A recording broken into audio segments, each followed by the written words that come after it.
بسم اللہ الرحمن الرحیم۔ السلام علیکم۔ ہماری تاریخ میں بہت بڑا خوبصورت نام عبداللہ بن زید رحمۃ اللہ علیہ کا ہے۔ آپ نے ساری زندگی نکاح نہیں کیا، جوانی گزر گئی، بڑھاپا آیا۔ ایک دن بیٹھے حدیث مبارکہ پڑھ رہے تھے تو اس میں نبی کریم صلی اللہ علیہ وسلم کا فرمان پڑھا، جس کا مفہوم یہ تھا کہ جنت میں کوئی اکیلا نہیں ہوگا۔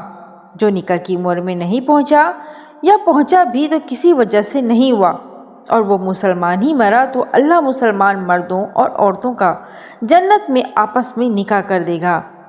جب یہ حدیث پاک پڑھی تو دل میں خیال آیا کہ یہاں تو نکاح نہیں کیا تو جنت میں ہونا ہی ہونا ہے، تو جنت میں میری بیوی کون ہوگی؟ دعا کی کہ یا اللہ مجھے دکھا تو صحیح، جنت میں میری بیوی کون ہوگی؟ پہلی رات دعا قبول نہیں ہوئی، دوسری رات بھی دعا قبول نہیں ہوئی، تیسری رات دعا قبول ہو گئی۔ خواب میں کیا دیکھتے ہیں؟ کالے رنگ کی عورت ہے، حضرت بلال حبشی کے دیس کی رہنے والی، حبشہ کے دیس کی، اور وہ کیا کہتی ہے کہ میں میمونہ ولید ہوں اور میں بصرہ میں رہتی ہوں۔ پتہ مل گیا تھا۔ آنکھ کھلی، حضرت کی تہجد کا وقت تھا، نوافل پڑھے، نماز فجر باجماعت ادا کی اور سواری لے کر حضرت عبداللہ بن زید بصرہ گئے۔ وہاں لوگوں نے بڑا استقبال کیا۔ حضرت کا نام ہی بہت بڑا تھا۔ بٹھا کر پوچھا، حضرت بتائے بغیر کیسے آنا ہوا؟ خیر تو ہے؟ آپ نے پوچھا، یار یہ بتاؤ یہاں کوئی میمونہ ولید رہتی ہے؟ لوگوں نے حیران ہو کر پوچھا، حضرت آپ اتنی دور سے چل کر میمونہ ولید سے ملنے آئے ہیں؟ آپ نے فرمایا، کیوں اس سے کوئی نہیں مل سکتا؟ نہیں حضور، وہ تو دیوانی ہے، لوگ اسے پتھر مارتے ہیں۔ حضور نے پوچھا، کیوں مارتے ہیں؟ حضور کام ہی ایسا کرتی ہے، کوئی رو رہا ہو تو اسے دیکھ کر ہنسنے لگتی ہے، کوئی ہنس رہا ہو تو رونا شروع کر دیتی ہے، اور وہ اجرت پر پیسے لے کر لوگوں کی بکریاں چراتی ہے۔ آج بھی وہ ہماری یہ بکریاں لے کر جنگل میں گئی ہے۔ آپ آرام فرمائے، عصر کے بعد آ جائے گی، آپ مل لیجیے گا۔ حضرت نے فرمایا، عصر کس نے دیکھی؟ کہا، وہ کس سمت گئی ہے؟ لوگوں نے کہا، حضور جنگل نہ جائے، بہت خوفناک جنگل ہے۔ آپ نے فرمایا، بتاؤ کس طرف گئی ہے؟ لوگوں نے بتایا۔ آپ فرماتے ہیں کہ میں نکل گیا۔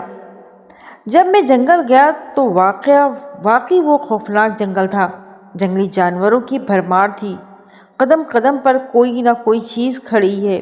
آپ فرماتے ہیں کہ قربان جاؤں اس عورت کی مردانگی پر، وہ اس جنگل میں کس طرح بکریاں چرا رہی ہے؟ شیروں نے اس کی بکریوں کو ابھی تک نہیں کھایا؟ اتنے درندے ہیں، سارے مل کر حملہ کر دیں تو کیا کرے یہ اکیلی عورت؟ کس کس کو روکے گی؟ خیر، آپ فرماتے ہیں کہ وہ جگہ جہاں لوگوں نے مجھے بتائی تھی میں وہاں پہنچ گیا۔ جب میں وہاں پہنچا تو منظر دیکھ کر میں حیران رہ گیا۔ وہ حیران کر دینے والے منظر تھے۔ پہلا یہ کہ میمونہ ولید بکریاں نہیں چرا رہی تھیں، بلکہ اس جنگل میں جائے نماز بچھا کر نوافل پڑھ رہی تھیں۔ پر بکریاں چرانا تو بہانہ تھا، یہ بہانہ کنارہ کشی کا تھا۔ لوگ یہی سمجھتے تھے میمونہ سارا دن بکریاں چراتی ہے، لیکن میمونہ بکریاں نہیں چرا رہی تھی۔ دوسرا کیا دیکھا کہ میمونہ تو نماز پڑھ رہی ہے، پھر بکریاں کون چرا رہا ہے؟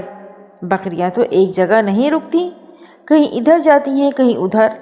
آپ فرماتے ہیں کہ میمونہ نماز پڑھ رہی تھی اور شیر بکریاں چرا رہے تھے۔ بکریاں چر رہی ہیں، شیر ان کے ارد گرد گھوم رہے ہیں۔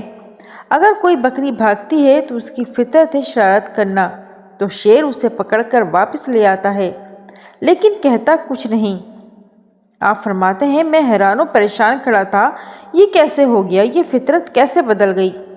لوگ کہتے ہیں فطرت نہیں بدلتی، یہ شیروں اور بکریوں میں یاری کیسے ہو گئی؟ آپ فرماتے ہیں، میں دنگ، حیران و پریشان کھڑا ہوں۔ مجھے نہیں پتا کب میمونہ ولید نے نماز ختم کر دی اور مجھے مخاطب کر کے کہتی ہے، اے عبداللہ، ملنے کا وعدہ تو جنت میں تھا، آپ یہاں آ گئے۔ آپ فرماتے ہیں، میں حیران رہ گیا، اس سے پہلے تو ملاقات بھی نہیں ہوئی، تو حضرت میمونہ ولید کو میرا نام کیسے پتہ چل گیا؟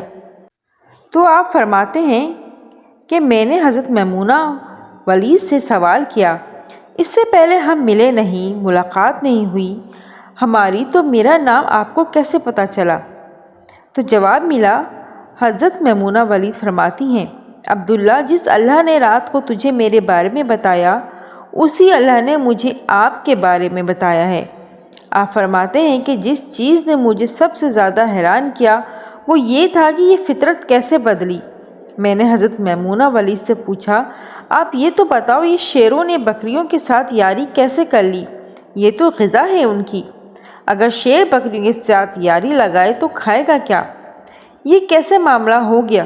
تو حضرت میمونہ ولید نے فرماتی ہیں، جب سے میں نے رب سے صلح کر لی، اس دن سے ان شیروں نے بھی میری بکریوں کے ساتھ صلح کر لی۔ سبحان اللہ۔